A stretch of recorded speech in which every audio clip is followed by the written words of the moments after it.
Sugar-Coated Murder is proud to be a part of the Oracle Network.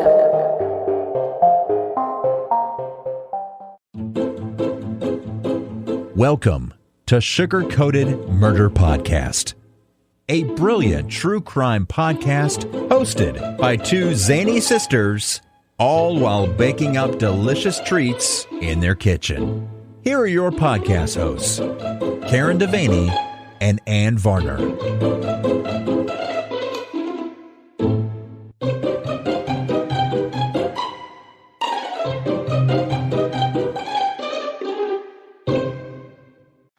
Hey y'all, before we get started today, check out this promo from a fellow podcast. Hi friends, I'm Olivia. And I'm Katie.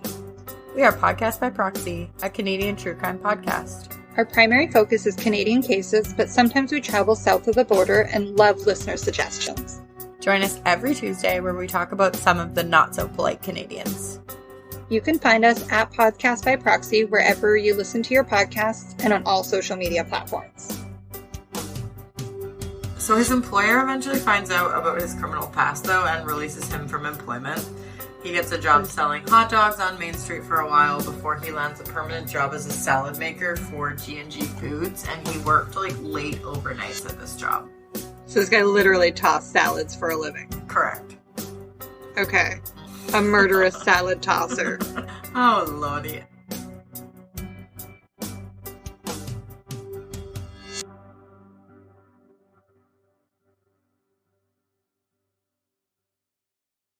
Hi, Sugar. Sugar, What's going on? it's very festive in your little place. Festivus is among us. Yes, your tree looks adorable. Thank you. Very, very cute. Thank you. I'm working on it. I We're know. getting there. Yeah, we're getting there. It's okay. We've got a little bit of time. Yeah. We're in your kitchen. Oh, yes. It's good to be back in the kitchen. It is It's good. been a while. It's always good to be in the kitchen. It is always good to be in the kitchen. So what are you making? Today, I am making our mama's favorite. What it is? The Almond Crescent Cookies that are dipped in chocolate. I Remember love those? them things. Oh my I gosh. love those, but it would be my preference if we didn't dip them in chocolate and just dusted them with some powdered sugar. But Yeah, that's and not I've the seen them recipe. that way too. But either way, these are making. We love Mama, We love Mama. and Mama loves these cookies. And so Mama gets the cookies. Mommy gets cookies. Mommy. Mommy. Mommy That's gets weird. the cookies. No, Mama, we're going to make them. It's not a very difficult recipe. It's not complicated. It's, it's not bad. It's pretty easily thrown together. Unless you're a perfectionist, and then you might have a problem. Well, good news. We are not Don't perfectionists. typically have that problem. No, we've accepted the fact that we are not perfect. Exactly. And we'll never be. So this is just your basic flour, baking powder, salt, butter, sugar, eggs. The nice thing, though, is that you then add almond paste. I love almond paste if used in moderation. The cans of almond paste that they sell at our store come in 8-ounce jar, and this calls for 7 ounces. So I actually weighed it out, cut an ounce off. And Thank you, because I don't like it over pasted. Yeah, I don't like either. over pasting. No, and there was just no need. So you mix all of that together. You add in your flour mixture with your baking powder and your salt. You get it all nice and incorporated. Move your dough to the side. And you're going to take some sliced almonds and chop them up. Not real fine and powdery, but Coarse chop. coarse chop. Yeah. You're going to take your dough and you roll it into balls. Okay. Okay, you're going to roll it into a ball, and then you're going to change your circular motion and go back and forth, because now you're going to make it into kind of a log. Okay. Okay, once you've got a log, and the reason you do the ball first and then the log is then you get nice cylinder ends. Okay. Okay, so it doesn't look all that messy. Then you're going to take that log and roll it in your crushed almonds. Okay. And you're going to bend it like a crescent Okay. on your pan. All right. And I like to do parchment paper on my pan, and for this, because there's not a lot of butter in this recipe, I spray my pan. That's my a good idea. parchment Your paper. parchment paper. Yeah. So you make your little crescents, and then you bake them up, and you cool them. Once you cool them, then you take some chocolate chips and a little bit of Crisco and melt that together. And then you're going to dip each end of your crescent in that chocolate. And So voila, cool. you've got yourself a nice little almond crescent cookie that is perfect for the holidays. They're Perfect. just adorable. They're adorable. And it's what Mama likes. And Mama likes it. So we're going to make them. And then guess what we're going to do? We're going to ship them to her. We're going to send them right to Mama. Mama's going to get cookies. Because we love Mama. We do. And she loves these cookies. That's right. So that's what we're doing. End of story. So End while I'm of rolling story. balls, Yeah, you roll it up, girl. what do you got going on? I have a mojito. Oh gosh. I know. It's crazy. I hope it's not too gory. Oh. I hope it's like a lighthearted. I'm not sure I've ever heard a lighthearted murder I hope story. it's a feel-good story. Oh no, it's not gonna be. You just roll your balls. Let me take care of this over here. Today I'm going to talk about a gentleman named Christian Rojas. Rojas. I'm sure I'm not pronouncing it right, but it's Rojas. I think it's Rojas. I think Rojas sounds perfect. Because he's from Costa Rica. Okay. That's why I'm getting the Rojas. Oh, now see, you have to pronounce it that way from here on out. Nope. Rojas. Christian was from Bensalem, Pennsylvania. Okay. Bensalem, Pennsylvania is in Bucks County, which is, it used to be, I think it still is, the wealthiest county in Pennsylvania. Oh, nice. Yes. And where do you know whereabouts that is? It's outside of Philly, so it's on the northeast border of Philly. It's a little township. Oh, okay. Bensalem Township also has a community in it called Bensalem. Oh, that's very confusing. It is a little confusing. The Bensalem community it's a smaller section of the community. Definitely not the wealthiest part of this wealthy county. Oh, okay. Okay. And it's got, the township itself has about 60,000 people in it. Oh, so It's not, yeah. And Not then when too you big. look at the community, the Bensalem community within the township, it's even smaller. Right. I'll talk about who Christian Rojas is. He's from Costa Rica, like I said, 28 years old, a computer programmer. He's smart. He had been in the U.S. Only a few years. He made a decent amount of money at his job. He sent most of it to his family back home in Costa Rica. That's nice. I know. What a nice boy. What a nice kid. Kept enough money here to sustain a modest lifestyle. Mm-hmm. But his dream job was to be able to work for a U.S. company, but be able to go back and work in Costa Rica. So he'd be making U.S. money and living in Costa Rica so that he could help his family. Yeah. Yeah. Yeah, that'd be a good thing. Yes. He was described as a quiet, loyal, and reliable friend. Because he was so reliable, one of Christian's friends had People would describe me as a quiet, loyal friend. You might want to let them know that's what you're expecting. I'm not sure if everybody has that tagline picked out for you, so you might want to just let people, might put them on notice. Okay. This is what I'm expecting. I'm your quiet, loyal friend. And please make sure you use those hashtags anytime you refer to me. Yes. Because he was so reliable, one of his friends had asked him to meet him at the Philadelphia airport for a ride home in August of 2004 in the wee hours of the late night. Okay. Okay. In the wee hours of like 1 o'clock in the morning. Okay. It's late night. For me, that's the morning. Right. Bedtime. It's way past. It's way past my bedtime. I'm almost 6 hours getting of sleep ready. by then. Yes. Right. But for people his age, I'm thinking they consider that night. Right. Honestly, the Taco Bell drive-thru is still open, I think. Oh, right. I don't know what time they close. It's either 1 or 2 o'clock in the morning. Right. Unlike Christian, this next thing that I'm going to tell you, I have bullet statements and I'm reading them as if they're sentences. So it doesn't make any sense when I just say, unlike Christian. Okay. Yeah, and that's supposed to tell the whole story. Got it? And that's my story. Okay.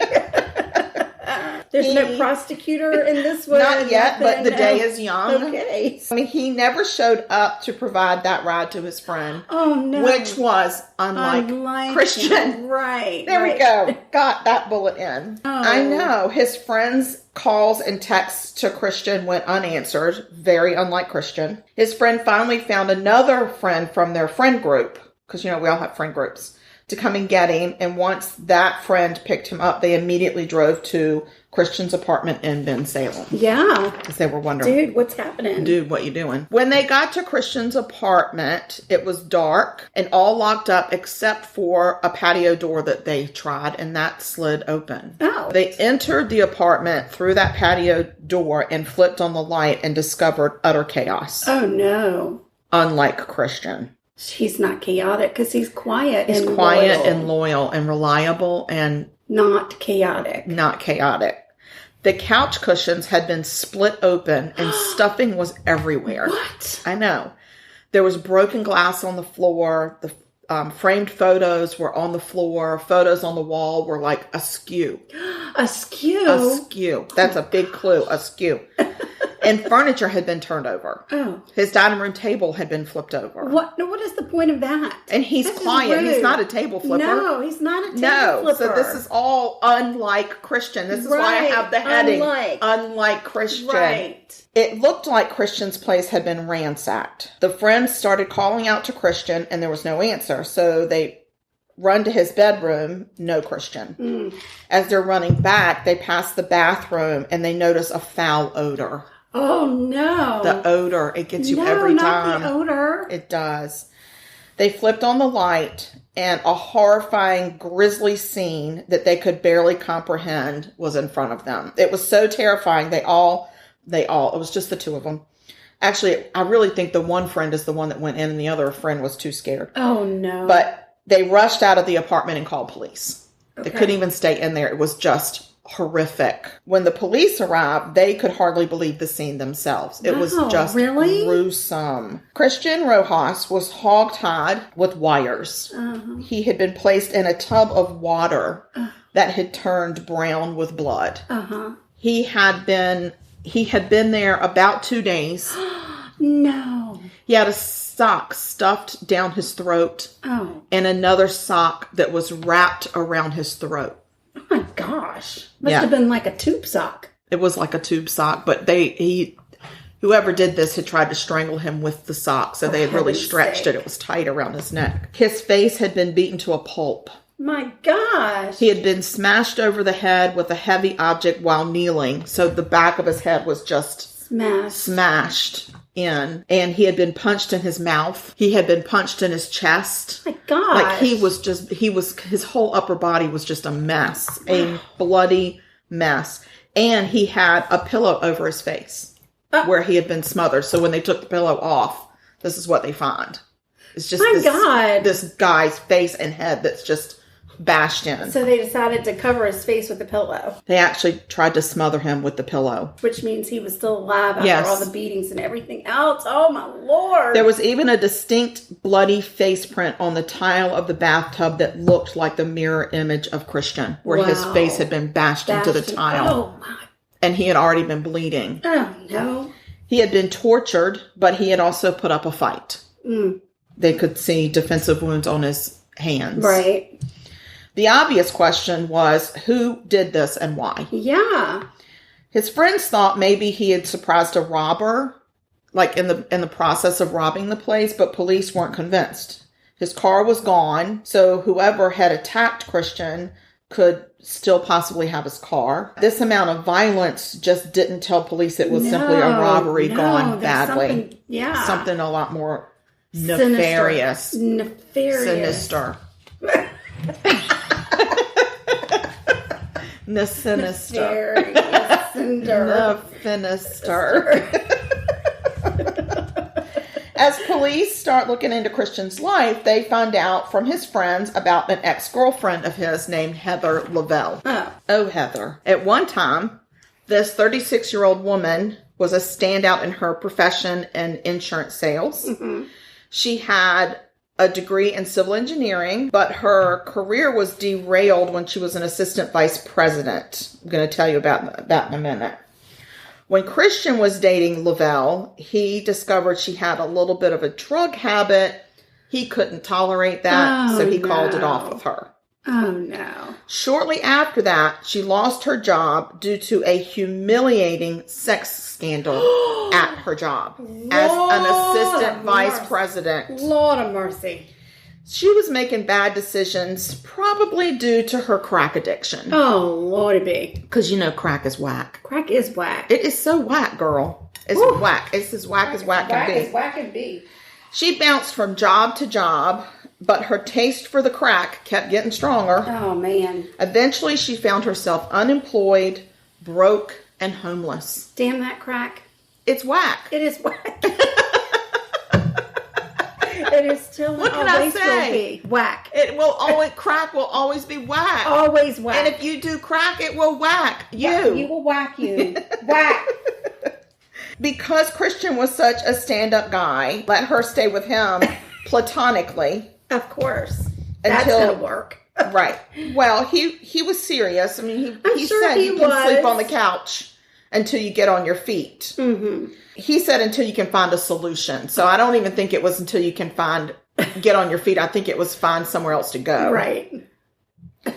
When police start looking into Lavelle, they find out that she had been dating a guy named John Savage. I know. What kind of a name is that? Is he a savage beast? Don't ever date a guy named Savage. No. I mean, if your name is Savage, I'm sorry. Just change it. That's scary.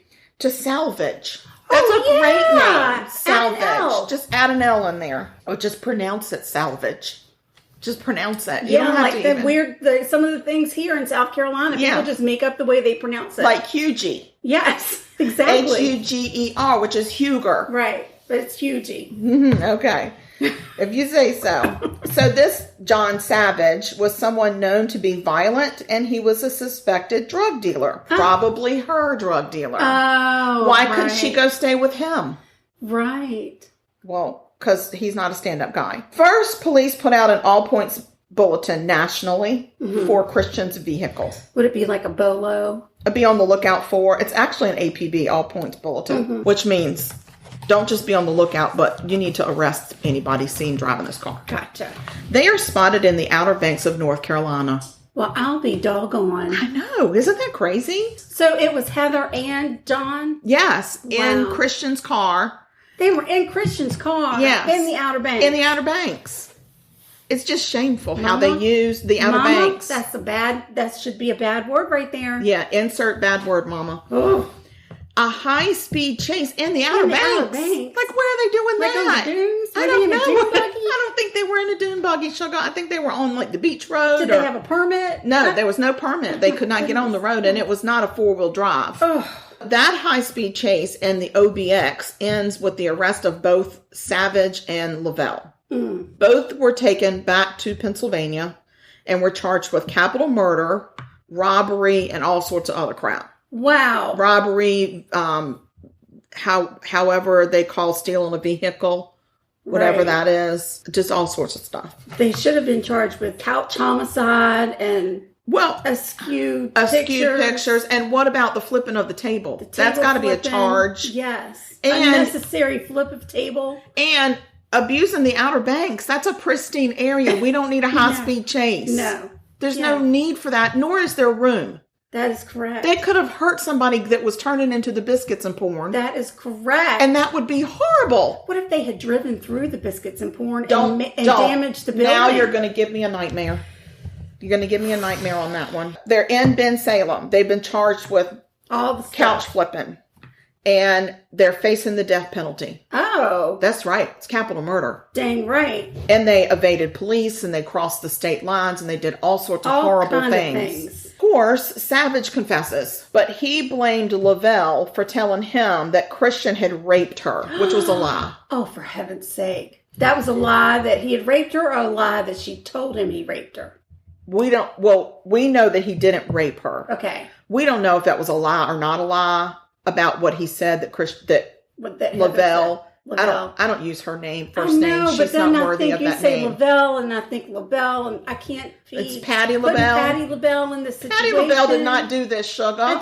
She would never. Patty LaBelle would never do this. No. You have soiled her reputation. Well, it's you that's soiling it. No, I can't help it. Because you're saying LaBelle, but it sounds like LaBelle. LaBelle. What if I hold up the V every time I say the word? Is that okay? Does that work? That works. Okay. Lavelle.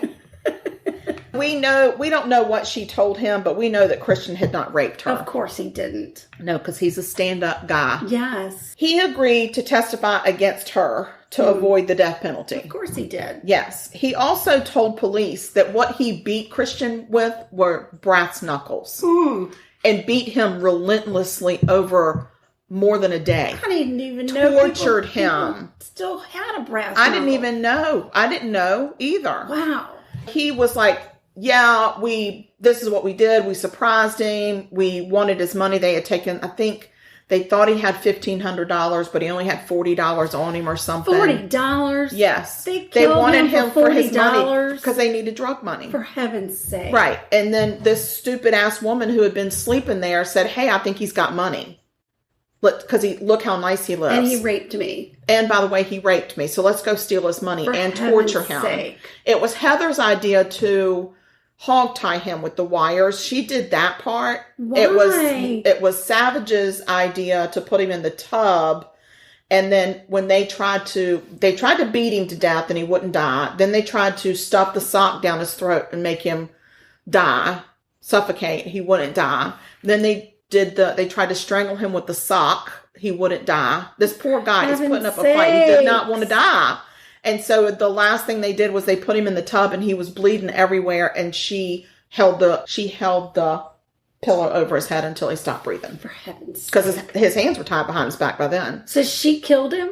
They both they both did it. They right, both but she's the him. one that put the pillow over. She's the one that suffocated According to him. To Savage. Exactly. Because they don't agree on a whole lot. Okay. They just agree that they like crack. Right. And they might agree now that crack is pretty freaking whack. I don't think so. I don't either. Okay, so she blamed Savage and said, whilst smoking crack, he planted the idea in my head that Christian had raped me. Oh. And then I couldn't figure it out if it was real or not real, so I just went with it. And then still thought it was a really great idea to steal his money and torture him because he may or may not have raped me. What a terrible person. She's horrible. Horrible. Horrible. She is one of the most horrible people I've come across in a long time. Indeed. She's disgusting. Oh my goodness. So she doesn't get the death penalty, which I think is asinine because I think she should have gotten the death penalty. I agree. Why didn't she? I don't know. The judge just didn't. I'm going to tell you why. Okay. This is speculation. This is my opinion, and I'm not supposed to insert my opinion. Right. Insert opinion here. Right. But I'm just going to tell you, she was tall, blonde, white, and well-educated. Oh.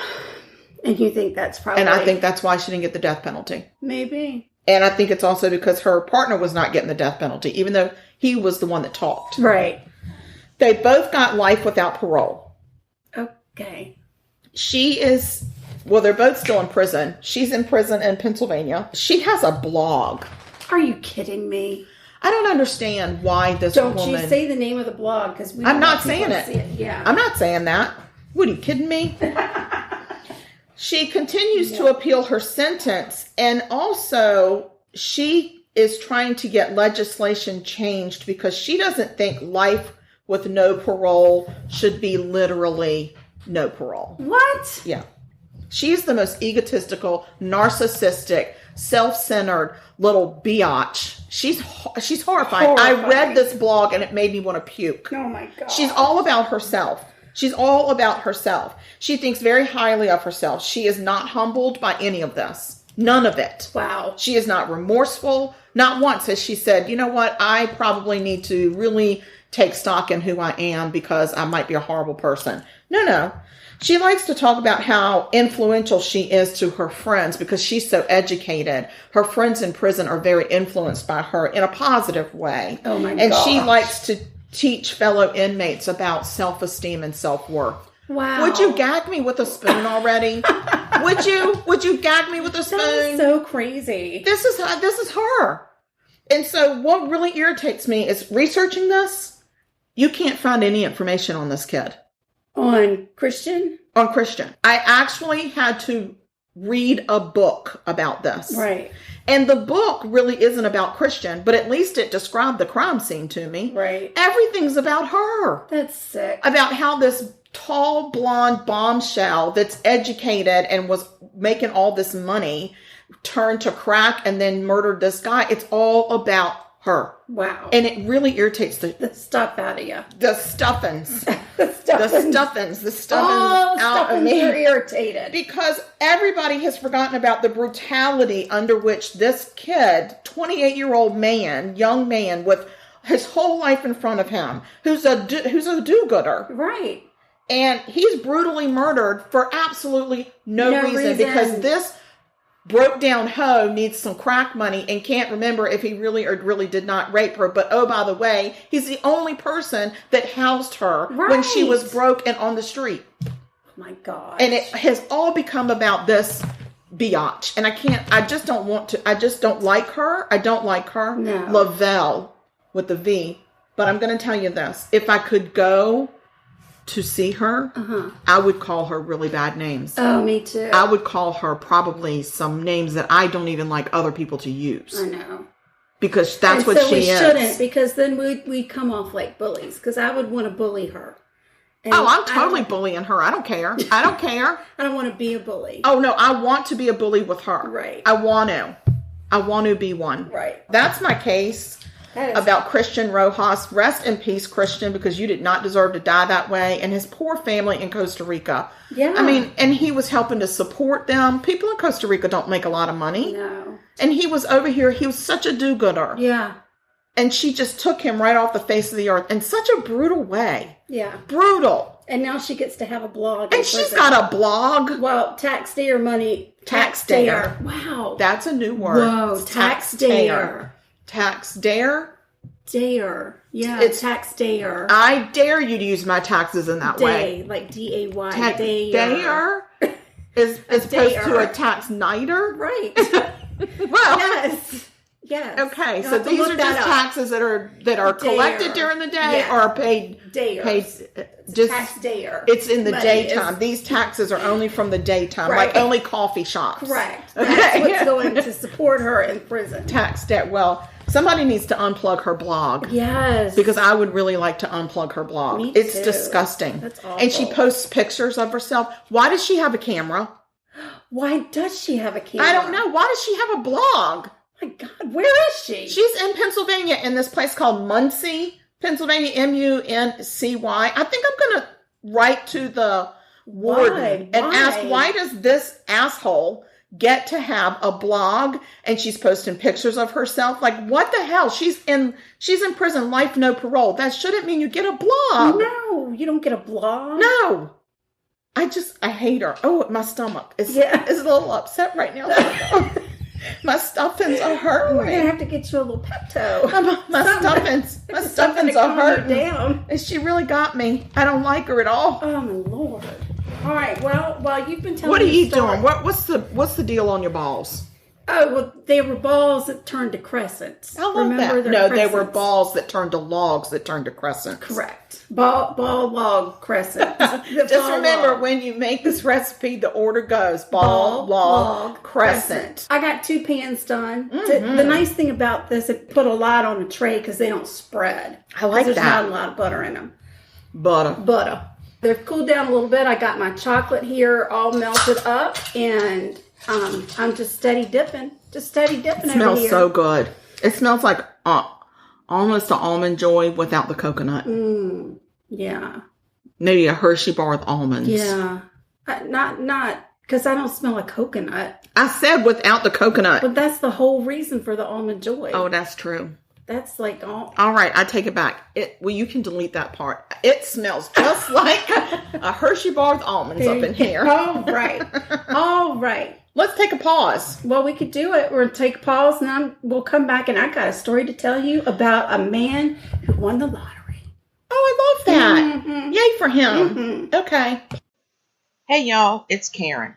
Just wanted to ask you to please take a moment to listen to the following promotion from a fellow podcast that supports us, and so we want to support them as well. Check them out. Here they are.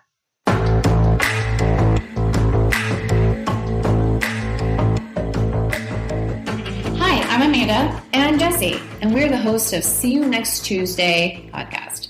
true crime podcast where we talk about the crimes against family members. Because let's be real, the ultimate see you next Tuesdays in the world are the ones who commit crimes against family members. 100%. Right now, we are covering a tough one, moms. But don't worry, we don't discuss the terrible crimes and leave you depressed. Before we go, we tell you about our star mom of the week that we think is killing it in motherhood. Give us a listen on most podcast platforms, Spotify, SoundCloud, Apple, Google, Stitcher, and more. Don't forget to like and subscribe. As always, we will see you next Tuesday.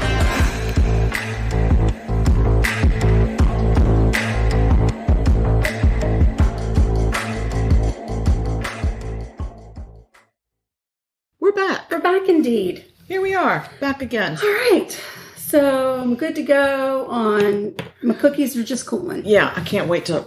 Well, I mean, maybe I already put one in my mouth, but the chocolate was a little bit hot, so now I got a little situation going on. And you'll be okay. The roof of my mouth. That's what you get for cheating and eating it early. Cheating and eating. That's my whole game right there. My whole life we has need been cheating and T-shirts eating. that say cheating and eating. I agree. We're going to get them made right up. Sugar-coated murder. Cheating and eating. Cheating and eating. My murder takes place in Lakeland, Florida. Where's that? It's kind of close to Plant City, Florida. Where's Have that? you ever gone to the store and bought strawberries from Plant City, Florida? Yes, but I don't know where it is. Not too far from Ocala, Florida. So it's middle of the state. Middle of the state. Okay. Yeah. Gotcha. But Plant City is where all the produce and stuff I is. know. That's yummy. Seems like they got plants there. Like a whole city Isn't that of them. funny how that worked out? I know. They were smart to plant those plants in Plant City. I'm going to tell you the story of Abraham Shakespeare. What a great name, Oh right? my gosh, that's Isn't a that great amazing? name. Yeah. Yes, I think that I would like to have a pet named that. Abraham Shakespeare. I think that's great. Abraham Shakespeare and a co-worker take a break from work and they go to a convenience store to get some drinks. The co-worker went in while Abraham waited in the car. The co-worker asked if he could get Abraham anything and Abraham said, yes, will you get me 2 lottery tickets? Oh, yeah. Abraham hands the co-worker the money. He goes in, he gets the stuff, he comes back to the car, hands Abraham the lottery tickets, and they go back to work. Okay. Abraham was in his early 40s. Mm-hmm. He was a functioning illiterate. Oh. He never finished school. He dropped out of middle school. That's a little Instead, he went to work to help support his family in the orange groves. Mainly, he worked in the orange groves and in Plant City, Florida, and he also mowed people's lawns. Okay. Did some lawn work. He also worked as a helper for a trucking company. Mm-hmm. If a truck driver had to go on a long haul or something, Abraham would ride with them. Oh, to help keep him awake. He didn't have a driver's license. He wasn't supposed to drive or anything like that, but he would be like the buddy that was there, which is what he was doing the day they went and bought the lottery tickets. Oh. Being a buddy for a worker. He was being a buddy. Yeah. Good job, Abraham. Yes. He lived at home with his Momma. And used any money that he made to help pay the bills. And like most of us, Abraham dreamed of what life would be like if he won that lottery. Oh, do I ever dream about that every day? Big dreams. Every day. I dream about it every day. He'd buy fancy cars. He'd help out his family. All good things. I would get a pink KitchenAid. A pink KitchenAid. Girl, I'd have a whole pink refrigerator. Get out. Oh, yeah. With a pellet ice maker. Oh, I know you'd have that pellet ice maker. Yeah. You'd have that before you ever cashed in your ticket. You're exactly right. Well, wouldn't you know, the heavens shined down on Abraham Shakespeare. And in November of 2006, that man hit the damn lottery. Shut up. He won, are you ready? Yeah. $30 million. No, he didn't. Oh, my God, Abraham. He took a one-time payout and banked a hefty $16.9 million. Freaking go, Abraham. He bought a car. He bought a house. Even though he couldn't have a driver's license. He bought his cousin a house. He heard that a friend who had a barbershop was trying to get a loan from the bank, so he walked in and handed the man a cashier's check. I can't imagine how good that feels. Oh, yeah.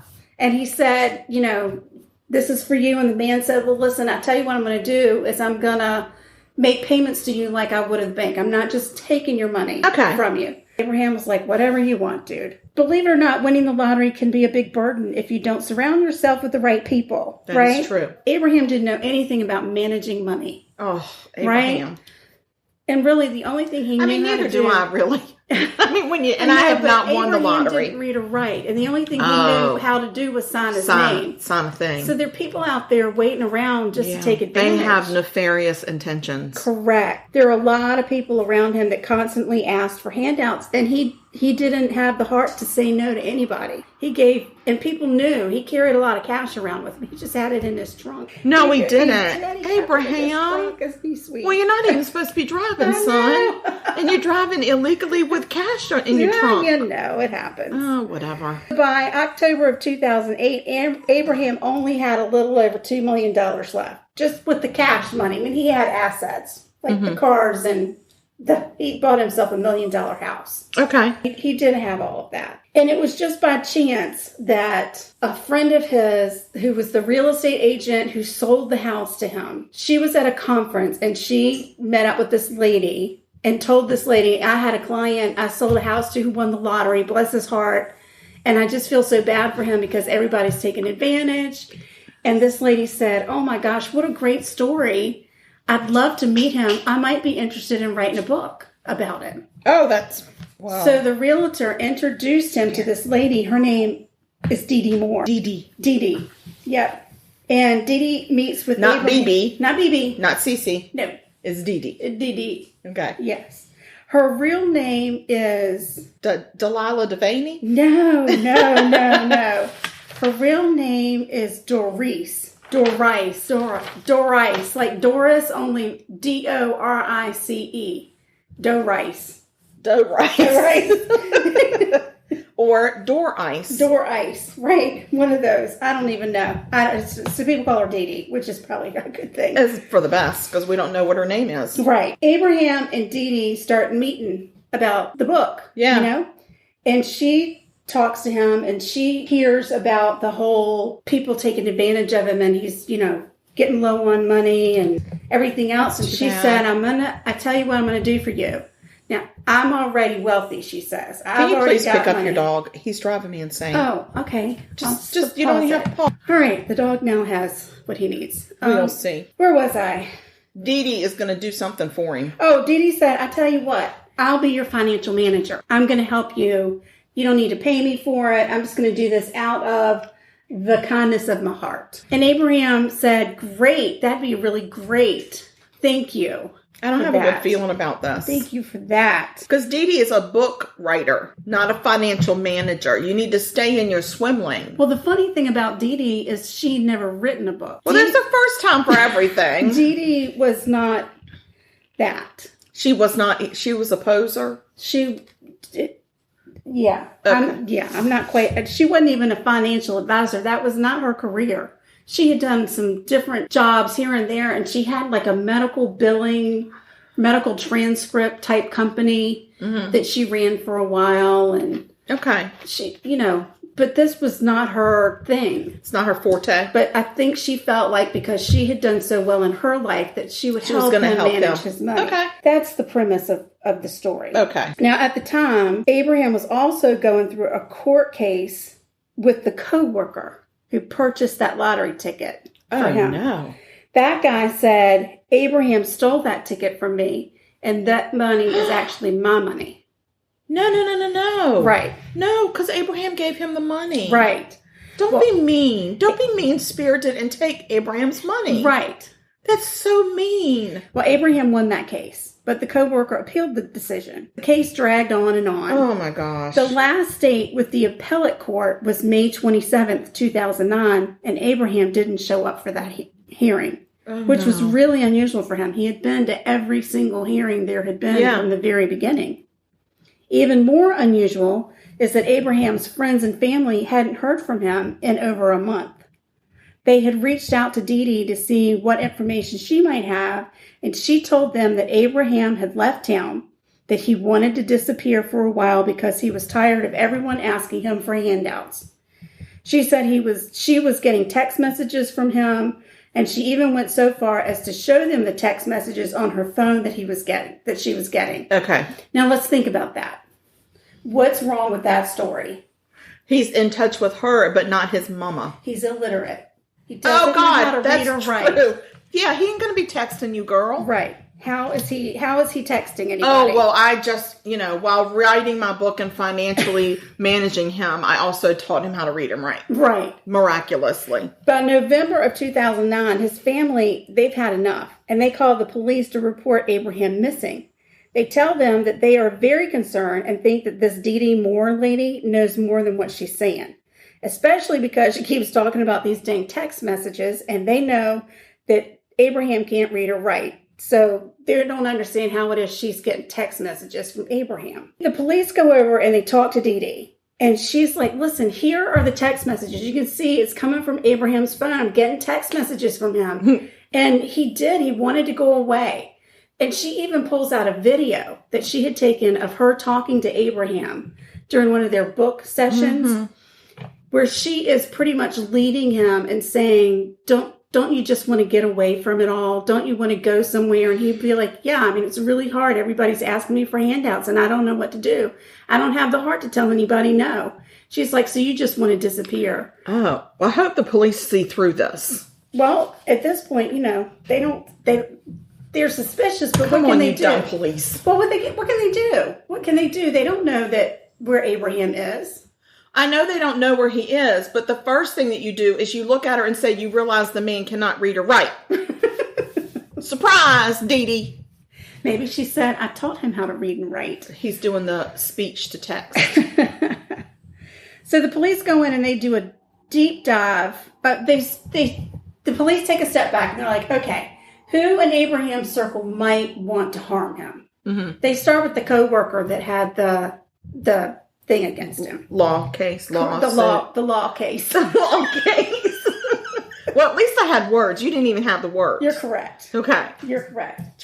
You had the waving of the hand. You were like waving of the hand, so I just put law case. Thank you for that. You're welcome. I'm trying to urge the dog to go somewhere else to have a conversation that he's trying to have with me, and he's not listening. Mm-mm. They go to the coworker. They do some deep diving against him, and he says, you know what? I went to court, and I tried to get that money. The court ruled against me. I appealed it. They ruled against me again. I'm done. Mm-hmm. I don't hold a grudge. The court said no. It is what it is. Okay. And he had an alibi. And it was an airtight alibi. They checked it out. He's cleared. Good to go. Can I get an alibi? And I get an alibi.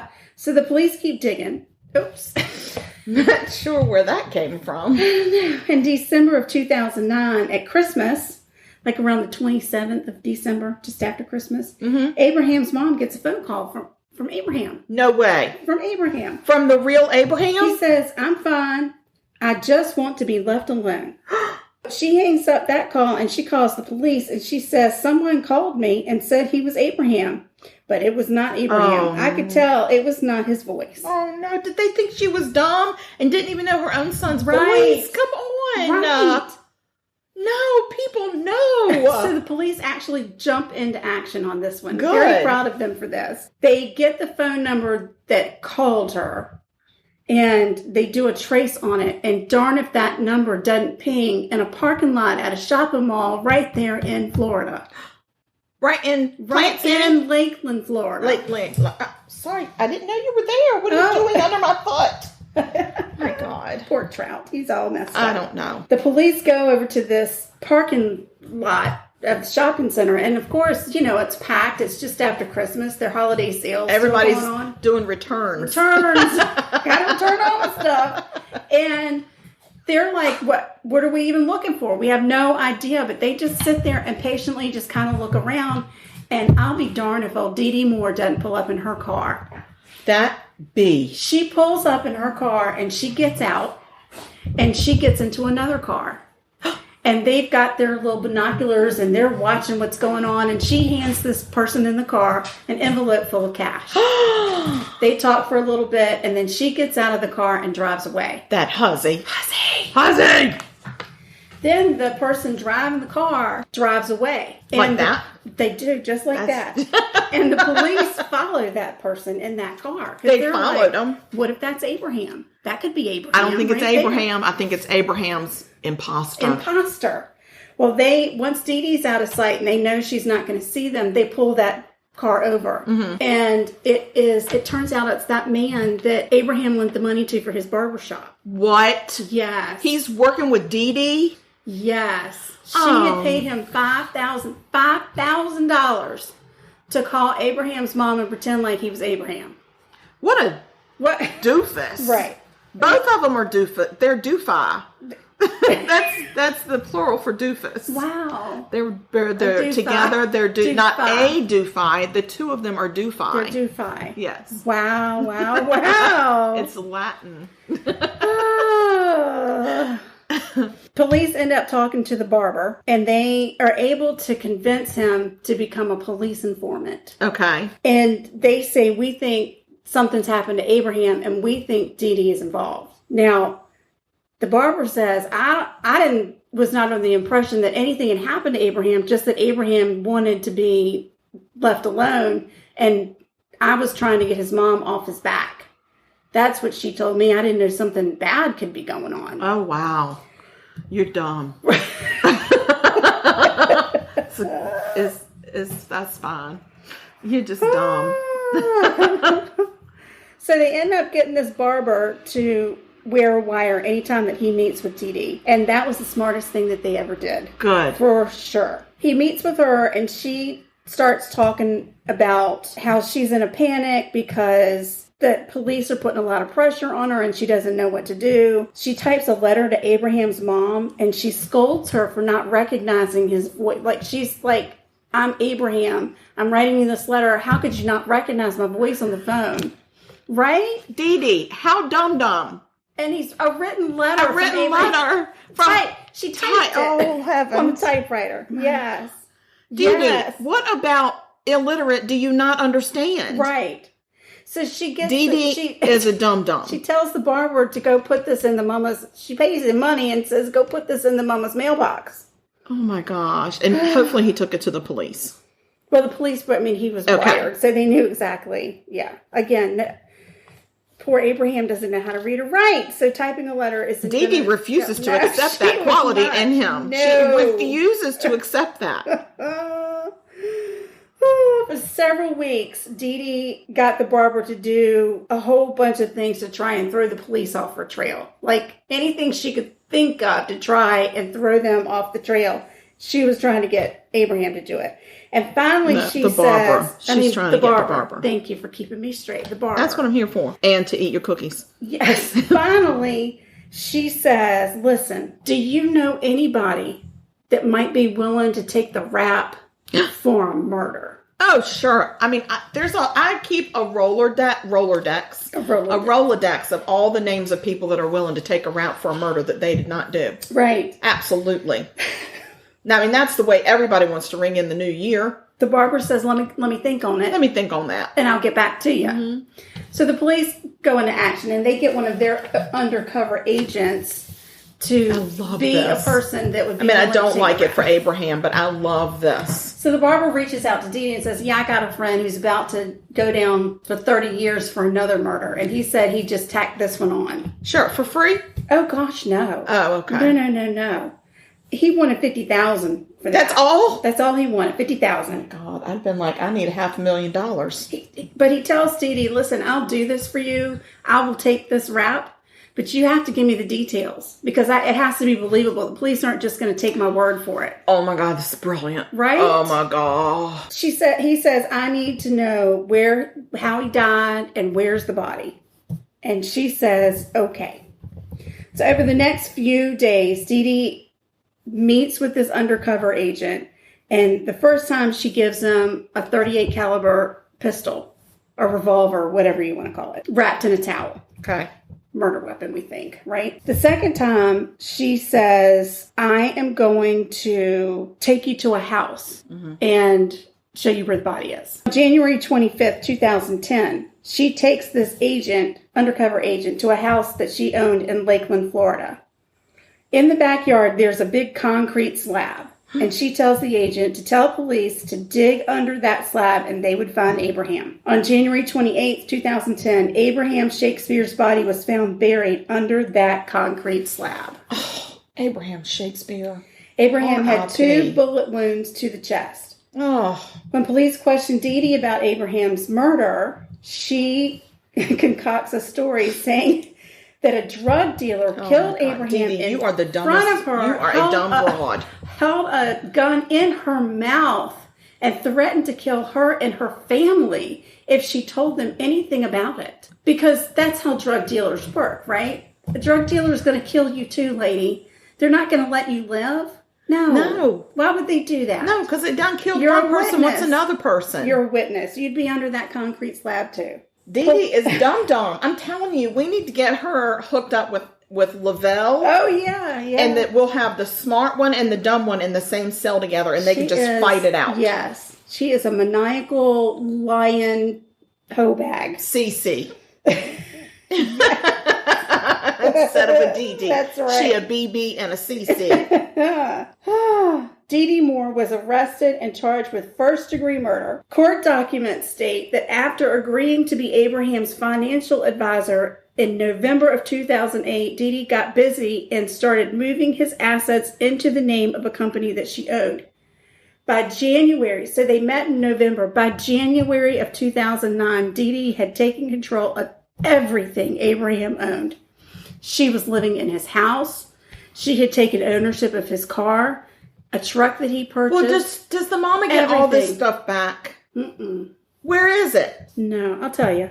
All of it. And she sold cars, and she gave cars to boyfriends, and she gave houses to boyfriends. I mean, she had taken control over every asset that he had. Tuesday. And he actually had confronted her in April and said, lady, I don't think you're doing right by me. And she shot him. Oh, my God. That's right. Poor Abraham. That's right. This was supposed to be, he was supposed to be living high. That's on the hog. The family was not going to be out of debt. He was going to take care of his mama. His mama worked in a cafeteria. Yeah. I mean, come on. This is so horrible. Yeah. And this sweet little man, he deserved to win the lottery. He did. And then he won it. He won it fair and square. He did.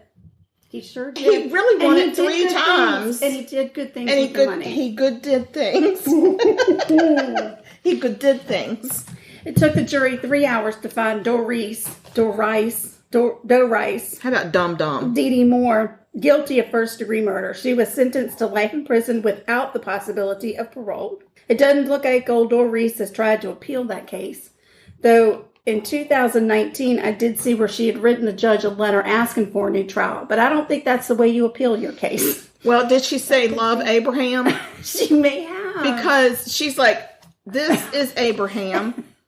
I know I'm dead and illiterate, but Dee Dee deserves a new trial. Right. Love Abraham. P.S. I'll call you soon. Right. That's right. I can't see where she's appealed. There's not been an appeal.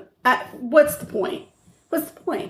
Well, there are some automatic appeals that go in anyway. Even they go in your behalf, and it's like an automatic thing that goes through the system. Right.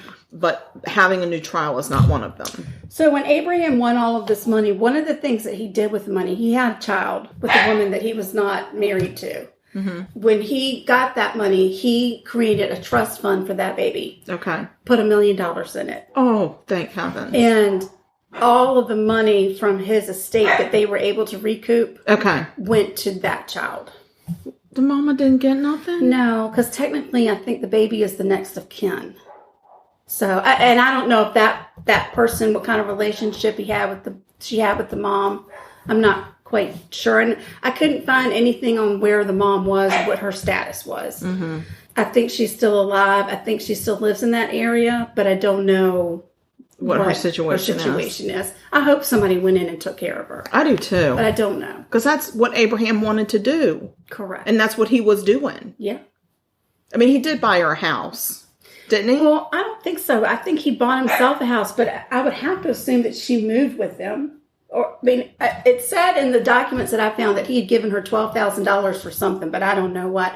But again, you don't know. Well, she could have been in her. I mean, she was living in a house at the time anyway. She was living in a house, and so you know, the $12,000 could have paid off the house. There's some people that are funny about lottery money. Yeah. And they won't take it. So I don't really know what maybe the he just paid off her house there. And then she didn't have to work. Maybe.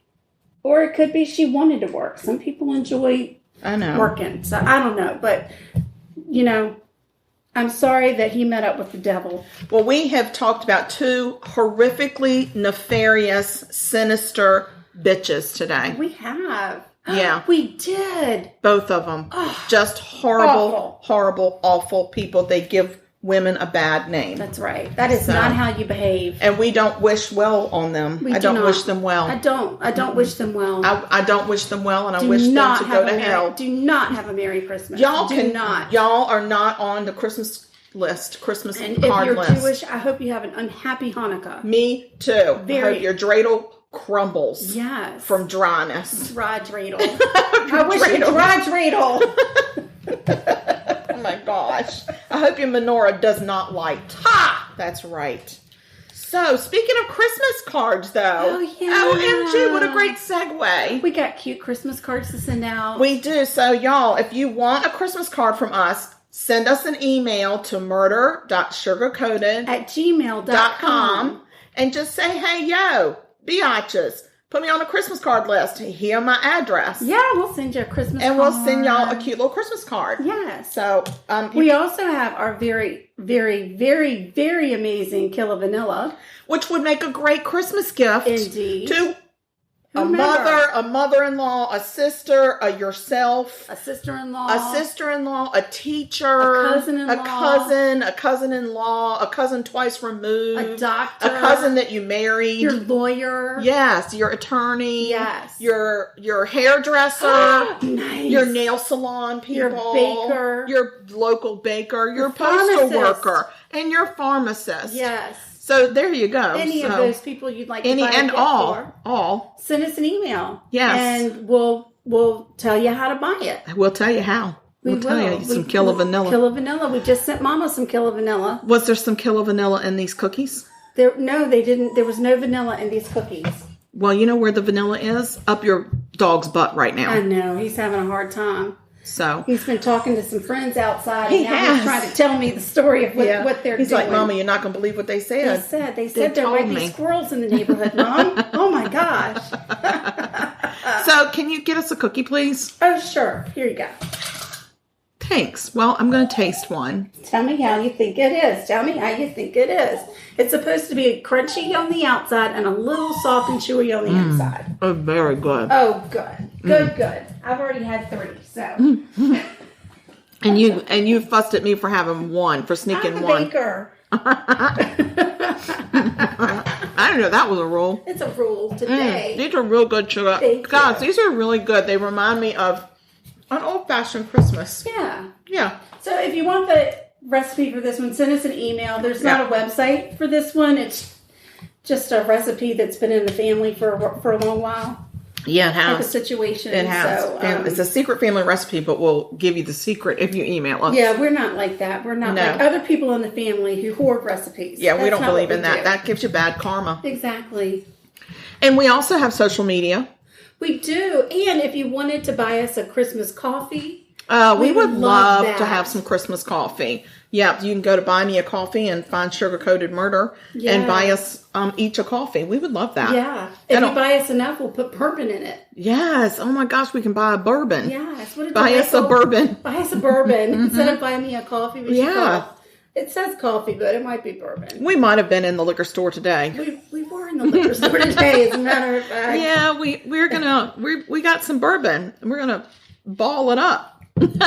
We are. We're going to do some bourbon balls. Yep, soon. We're going to do a recipe, and it's going to knock somebody's socks off. I hope it's mine. Do not bourbon ball and drive. No, my gosh. No. I made the mistake one year of making bourbon balls and taking them to work. That's not legal. No, it's not. Not a good idea. No. Oh my gosh. Well, so social media, you can find us on Facebook. Yes. We have a fan page. We have just a Murder Podcast fan page. Sugar Coated Murder Podcast. Yes, that's a public page. We have Instagram. We're up to 1,155 followers on Instagram right now. So come on over. It's a lot of fun on Instagram. And that is at Sugar Coated Murder. On Instagram. And then Twitter, I am almost at 600 followers on Twitter. I can't get over it. Keep the twitting. And on Twitter, we're Sugar Murder. Sugar Murder. There you go. Yeah. So That's a Come long find list of us. things to remember. Find us on social media. Find us on social media. If you- Email us. if you order wanna- some Killer Vanilla. If you want a Christmas card, send us your address. If you want Yes. some Killer Vanilla, send us a request. And buy us some coffee, Please, bourbon, buy some us coffee, bourbon. It's that time of year. We're baking every week, and Yes. we just need some coffee. Sometimes in between episodes we're baking Yeah. too. So because we want could to make use sure a Mama has pick-me-up. all that she needs for Christmas. Yes, we want to make sure she's got all her Christmas goodies. That's right. Okay, y'all. That's Well, it. we love you, damn it. We certainly do. We certainly. Well, do Sean love Connery you. has joined me today, and I was unsure of his Wish everybody presence. a happy day. God, y'all, stay sweet. And don't murder. If you kill people, We will talk about you. and we're gonna call you bad names like CC and Dum Dum and DB. Ugly and okay. Bye, y'all. Bye. This has been Sugar Coated Murder Podcast, a deliciously entertaining true crime podcast. Like what you heard? You can always explore past episodes by visiting sugarcoatedpod.com. Don't forget to like our Facebook fan page and share with friends. Thanks for listening to Sugar Coated Murder Podcast.